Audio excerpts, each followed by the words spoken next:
Hello and welcome back to another video on Coast to Coast Hockey. Today, we're going to be taking a look at projections for the Canadian roster for the 2025 Four Nations Faceoff tournament. I'm Cameron. I'm Noel. And I'm Nick. The three of us have each put together forwards, defense, and goalies for this 2025 tournament, and we're going to look at it line by line and compare the three at the end. All right, let's get into it.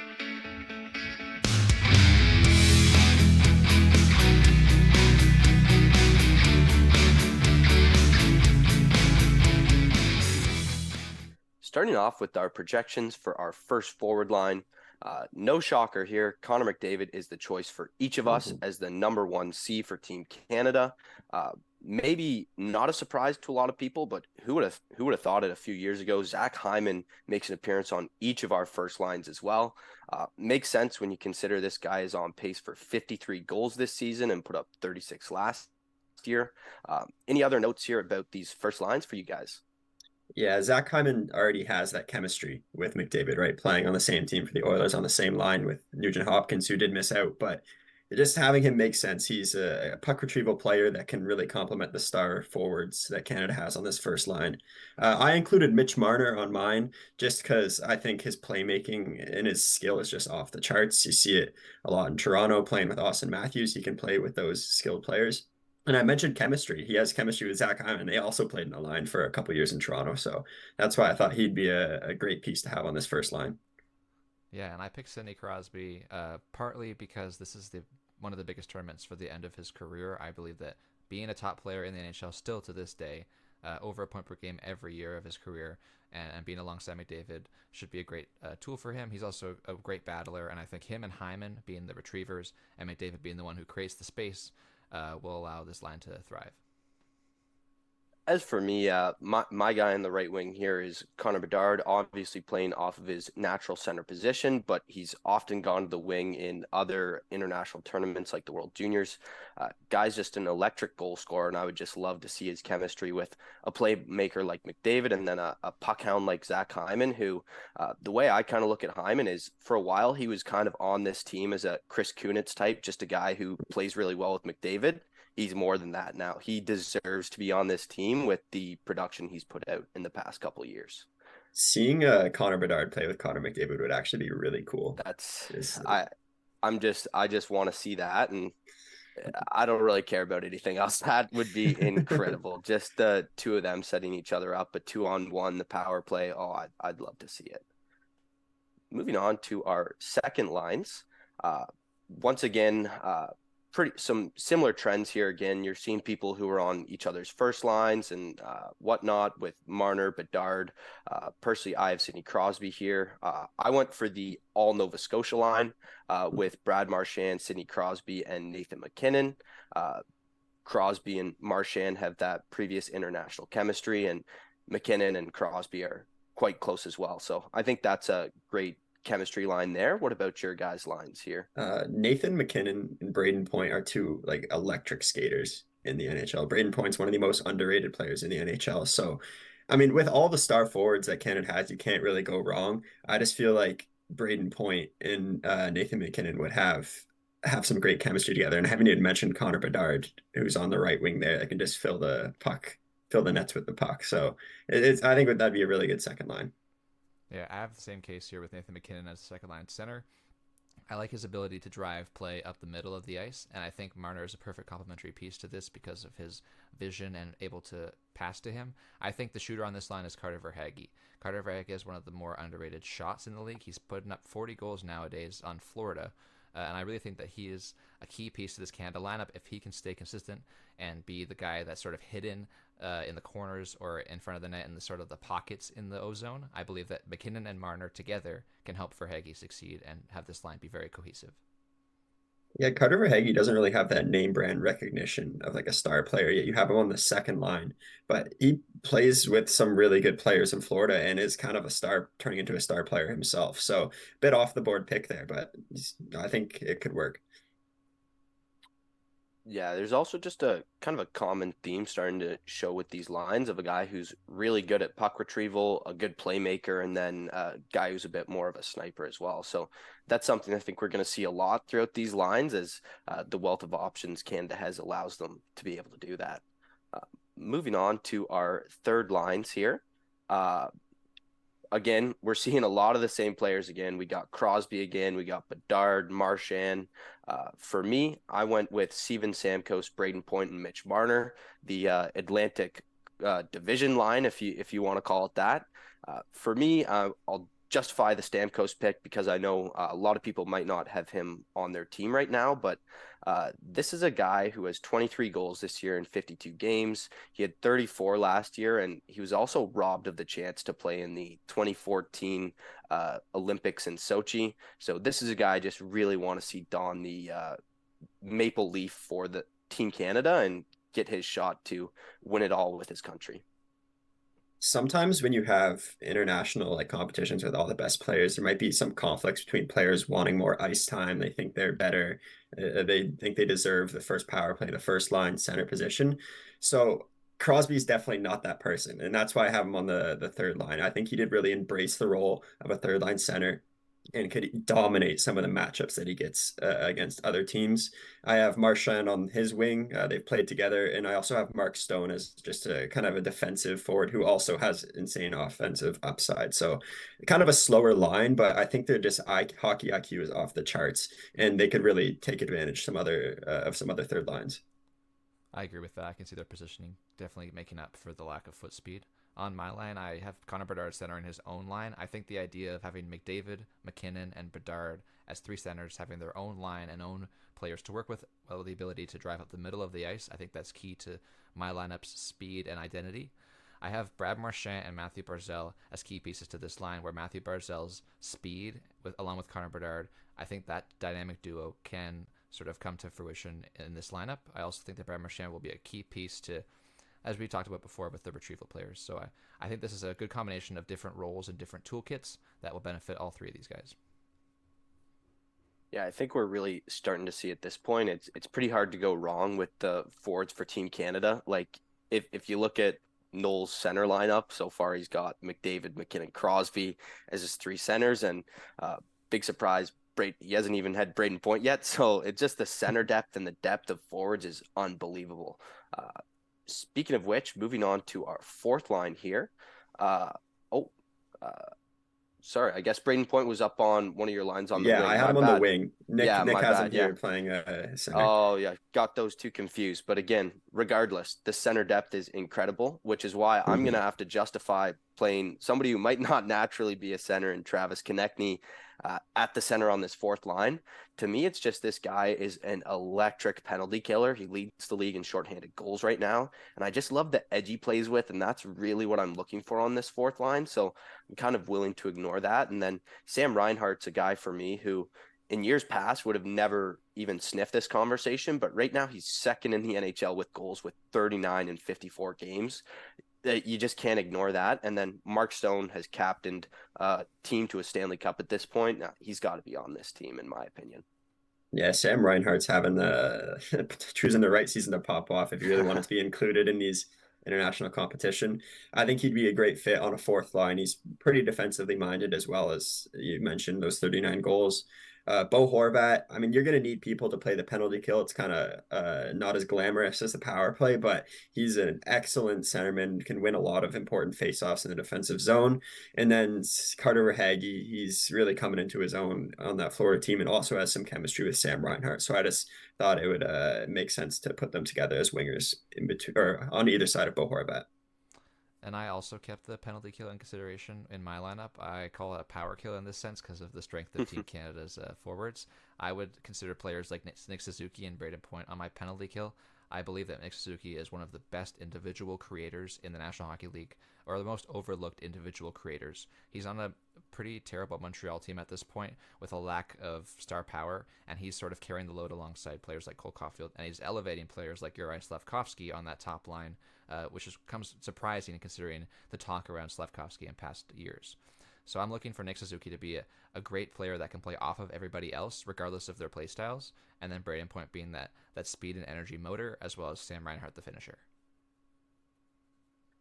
Yeah, wrapping up the forward section here, like we've said a few times here, it's really hard to go wrong. Canada has such a wealth of great forwards. But moving on from the forwards to the back end, starting with our first pair projections. And I don't know if anybody's going to be surprised here, but we all have the same first pair, the Colorado Avalanche pair of Devon Taves and Cale Makar.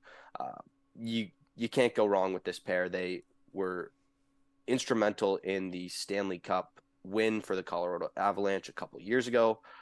So you really can't go wrong here. Yeah, it doesn't really make sense to split them up when they already have such good chemistry and their games really complement each other too. So this would be a great first pair for Team Canada. Yeah, and if we assume a short camp before the tournament starts because of the NHL season and all the things that are going on for these guys, putting people together that have been together before, like the Hyman McDavids and the Devon Taves, Cale Makars, I think is a great idea for a starting point for a roster construction. Yeah, there's not much else to say here. This is a great deep pair, and they're lucky they'll have that pre-existing history coming into the tournament, like you guys said. Moving on to our second pair, we're going to start to see a couple differences here.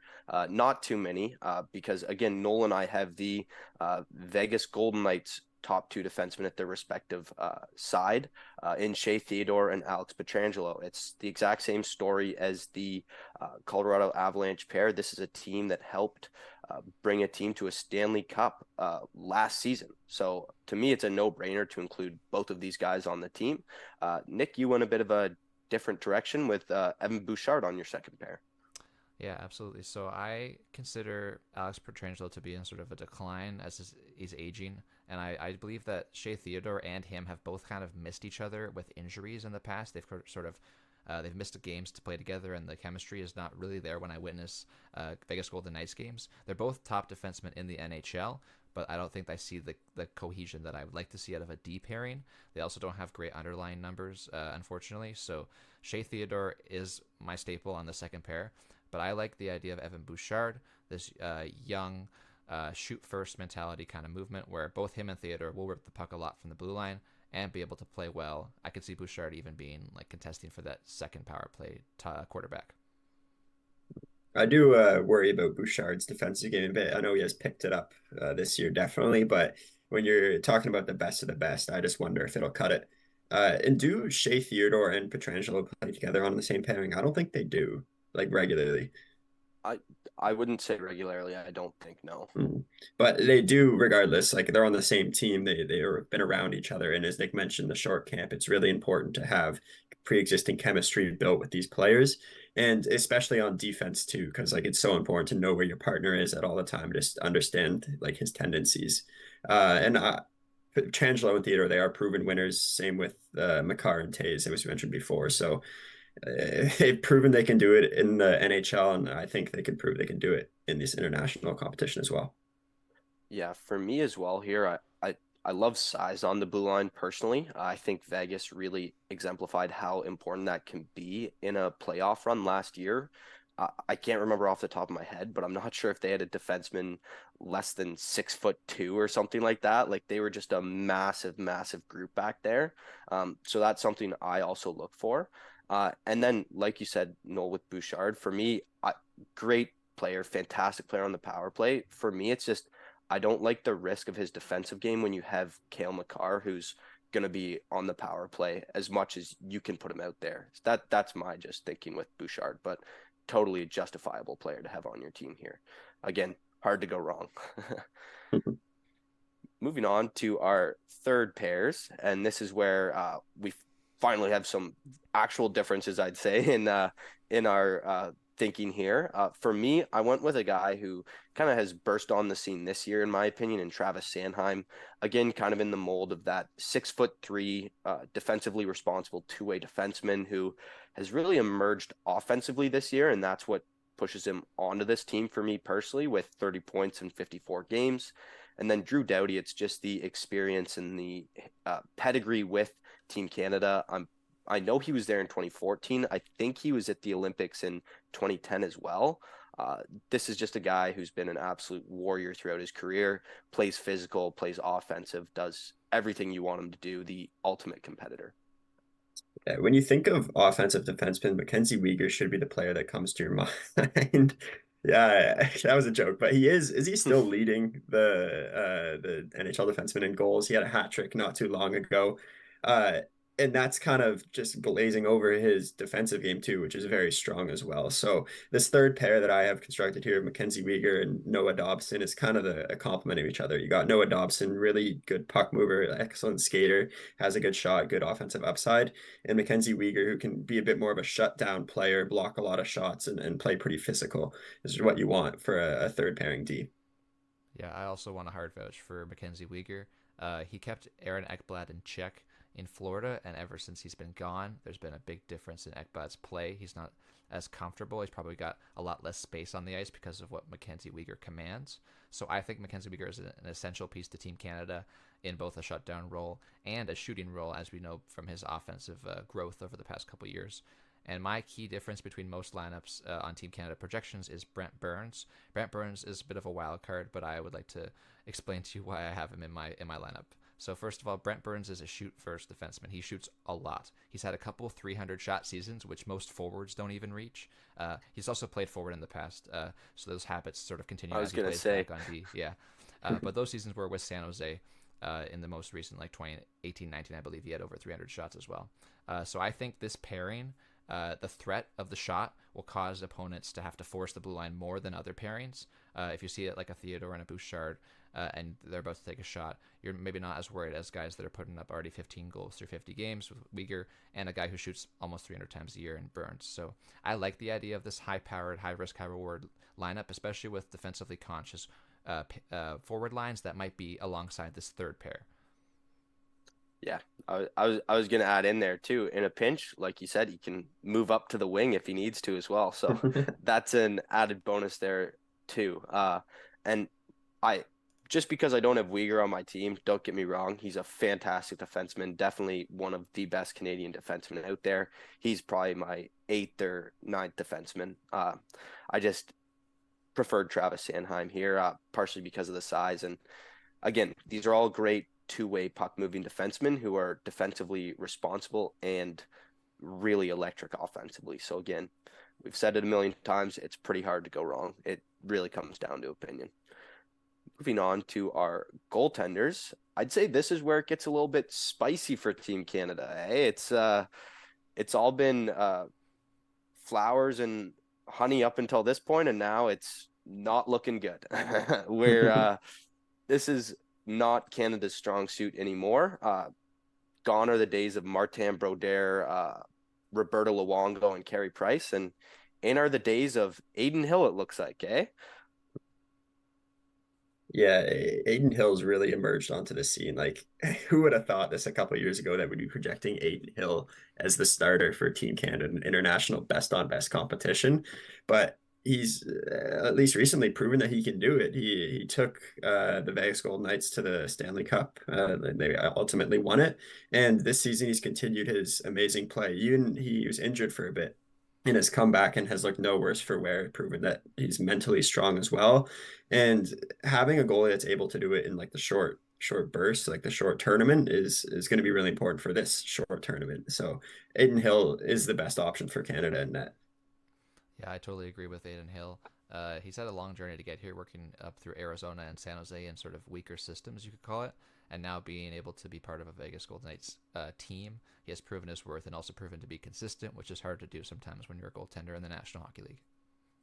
For me, with Adin Hill, he fits the prototypical, I call it Linus Ullmark prototype, I'd say. I was a big fan of this guy when he was in Arizona because he was putting up solid numbers on an absolutely terrible team.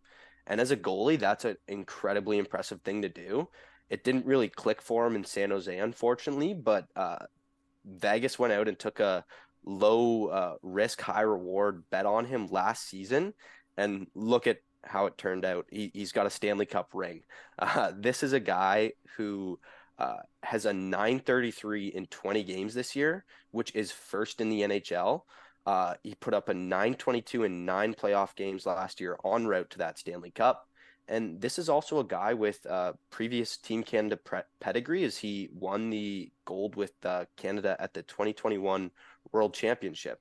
Obviously, that's no Olympics or Four Nations Faceoff, but it's still international play, so he's familiar with it, and he's the only reason that I'm not incredibly worried about Team Canada's goaltending.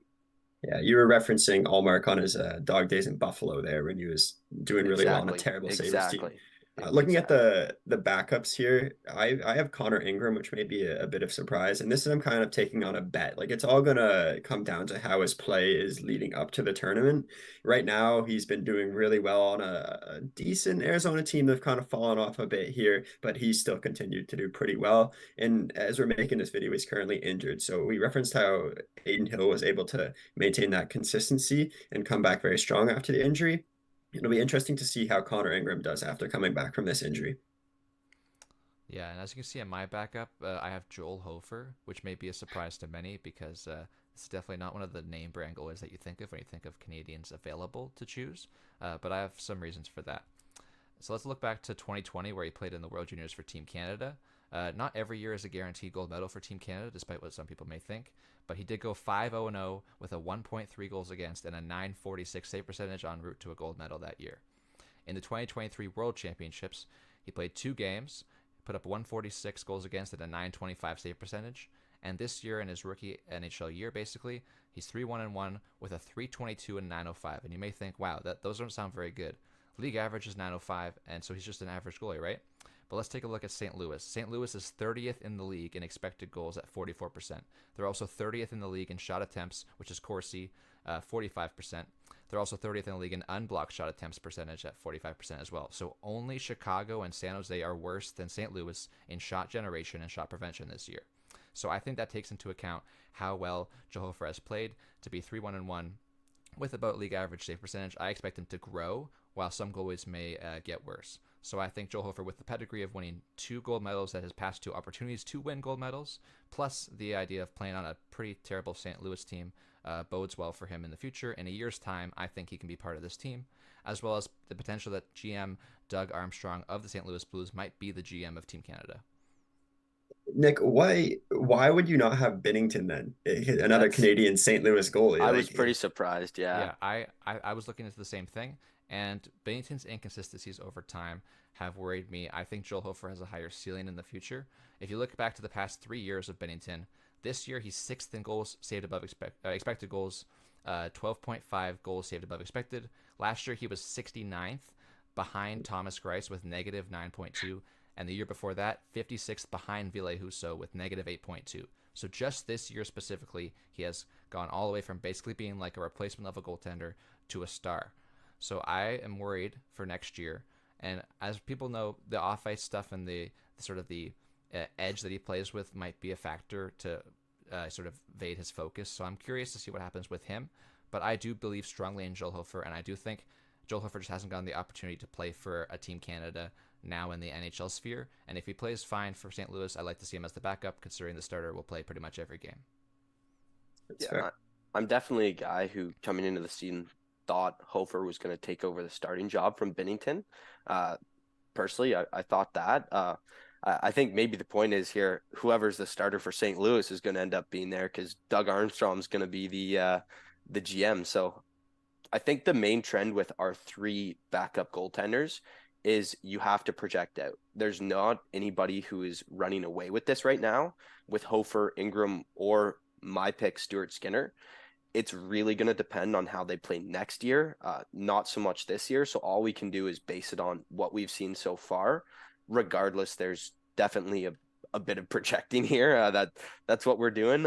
Personally, I went with Stuart Skinner just because this is a guy who, with a little bit of recency bias, he's been unbelievable recently. He's rocking with a 906 save percentage in 38 games on the year, which doesn't sound good, but you have to remember he started off absolutely terribly with a sub 900 save percentage in a number of games. That's back when Edmonton was doing terribly. They fired their coach, and ever since then, he's just been on a tear, and he's ran away with that number 1 spot. And then with my extra, it's kind of a similar theme. I have Connor McDavid's starting goaltender, and then Sidney Crosby's starting goaltender, and Tristan Jarry. Jarry is I'm not going to lie to you. I don't love having Tristan Jarry here as my third string, but you have to remember, I believe in Sochi, the third string guy was Mike Smith. Like, these are guys who are good goaltenders who can come in a pinch and do all right. They're not incredible goaltenders. And don't get me wrong, Mike Smith in his prime is probably a better goalie than Tristan Jarry is, in my opinion, as well. But Jarry's just a guy who's got a 913 this year in 35 games. He has played in some playoff games with the Pittsburgh Penguins to mixed results. So to me, he's just a solid stopgap third option. Canada does not have depth in this position to be picky about who they take. Yeah, I'm not thrilled to have Jari as the third goalie, but he really most likely won't be seeing the ice. And in my opinion, of all the goalies that Canada had remaining, he's the guy that I think would give them the best chance if he had to play of absolutely Exactly. popping off and surprising and being like a surprise player of the tournament. So that's why I went with him. Yeah, and the only difference here for me with Sam Montembeault is I weighed international experience heavily because I believe when the international lights are on, some goalies are played differently than they would in the normal sort of cozy environments that they have currently. So Montembeault in the 2023 World Championship went 6-1 with a 142 and a 939 save percentage en route to a gold medal in a tournament that wasn't really Canada's tournament to win. There were a lot of great teams, including the U.S. The leading scorer for Canada in that tournament was actually Mackenzie Weegar on defense. With it wasn't even like near the top of the list. There was a big mix of countries with top scorers. So looking at Montembeault on a Montreal team that you can't really compare to any other team in the league because you can't say he's a starting goaltender on a top team, making him a good goalie. You have to look at pull back the curtain a bit, look at some advanced stats, and I found that this year he's about league average. Last year he was 13th in the National Hockey League in goal save above expected. The year before that he was pretty bad. So there's a lot of inconsistent goaltenders that I found, including Jari, Binnington, and Montembeault. So I look to see that Montembeault maybe with the youth and the pedigree from the past World Championship. Yeah, I'm definitely not opposed to having Montembeault here as the third goalie. No issue with that whatsoever. And again, with Hofer, Ingram, and Skinner, we got to project out with these guys, right? Like Montembeault is an emerging goaltender, like you said, Nick. So who knows? Next year he could steal the backup role. We don't know at this point. It's goalies go through so many ebbs and flows in their career that this is by far the hardest position to project out, especially for a team that doesn't have a runaway favorite here other than, like we've said, Aiden Hill. Moving on to the final graphic we have here, we have just kind of a summary of our entire rosters, just so you guys can look at them in their totality and compare them. Uh, the one thing is we have our extras as well. So for me personally, I have Matthew Barzal as extra. And this is a guy that I won't lie, I didn't have on my team for quite a while, just because Canada has so much skill at their disposal that personally I'm looking for different elements in those guys. But this is just a guy who at this point you can't ignore his production. He's playing so well. He showed off at the All-Star game in terms of his raw skills. And he's also dabbled in the center position this year as well. So he's incredibly versatile. I'd be comfortable with him filling in on any of those lines. And my extra defenseman is Noah Dobson, who again has burst onto the scene this year. He's up in the top of the NHL in block shots and I believe points for a defenseman as well. Yeah, we also looked at captaincies and assistant Yep. captain, just trying to predict that. And the one thing we all have in common is Crosby as the captain, and I feel like that's just the shoe-in choice. If Crosby's not the captain of this team, there's going to be a lot of people that are going to be very upset. My extras also Barzell and just Doughty. Doughty's done it before, and Cameron spoke a lot of Barzell and how he's been really good this season. So I think that speed would be really nice addition if anyone were to go down with injury. Yeah, and I had Mark Stone as my extra if healthy. We've seen a lot of times where he's had some trouble with injuries in the past, and I had him sort of on the outskirts of my lineup. I'd rather go with someone like Nick Suzuki who can play a similar style of game, but Mark Stone has produced and has produced defensively as well. So he's my extra there, and Noah Dobson, based on recent play and his growth as a young defenseman, I think could be a 7th D. This is also a good spot to talk about some omissions, I guess, as well. So for me personally, probably the biggest omission I had was Carter Verhaeghe. Don't get me wrong, really like him. I just don't particularly see him as play driver so much as some of these other guys personally. And I'd rather take a guy like Sam Reinhart and even play him on his wing, sorry, just because of the production so far this year. But again, if Reinhart falls off a cliff next season, I'm definitely replacing him with Carter Verhaeghe just because of that consistency. Uh, in terms of defensemen, definitely there's a case that I should have had Uyghur on my team for sure. I'll definitely hear criticism for that. And then in terms of goalies, some guys who could be in the conversation. We mentioned Binnington. I'd also just toss in names like Darcy Kemper. Even though he's playing not great in the regular season, this is a guy who just a couple years ago backstopped the Colorado Avalanche to a Stanley Cup. And then I'll also toss Devin Levi in there as well if he produces next year. Again, we keep saying you have to project out with these goaltenders. There's not really anybody who is run away with it except for Aiden Hill. Yeah, and a defenseman that we haven't mentioned yet that I think could also get some consideration is Chris Letang. He's done it before for Team Canada and is still doing very well this year, despite being up there in age. But we've seen it with Crosby too. They're aging like fine wine, at least those two players in that Pittsburgh core. And I think Letang could very well fit into this defensive scheme here and not miss a beat. I'll toss in for D there as well too. Sorry, one of the toughest guys for me to cut as well was Aaron Ekblad. He fits the perfect mold of a big defenseman that we've seen on some of these past Stanley Cup teams. So that's a guy I would also heavily consider. Any omissions stick out for you there, Nick?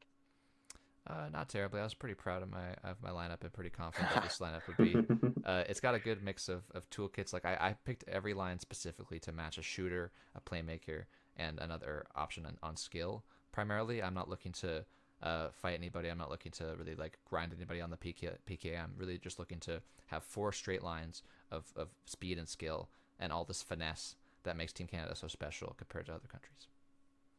Yeah, makes a lot of sense. I guess a little bit of difference in my methodology was taking a guy like Konechny who does mix it up a little bit, gets under people's skin, and Marchand. I like having a bit of that element too, so I guess that is a bit of a difference there as well. But any other thoughts for you guys here on Team Canada? I'm really looking forward to seeing them play. It's been far too long since we've had a best on best tournament in hockey, and I'm just hoping it's going to be a really entertaining tournament, and I know it will be. Yeah, it's unfortunate that other teams aren't going to be there. It's only going to be 4 squads, which we'll make sure you guys are looking out for. We're going to come back with teams for Finland, USA, and Sweden as well. So those will be coming out. But at the end of the day, international hockey is back, and we couldn't be more thrilled about it. So thank you guys so much for watching. Make sure to like, comment, and subscribe. And if you have any thoughts on who you'd like to see on Team Canada, make sure to let us know in the comments down below.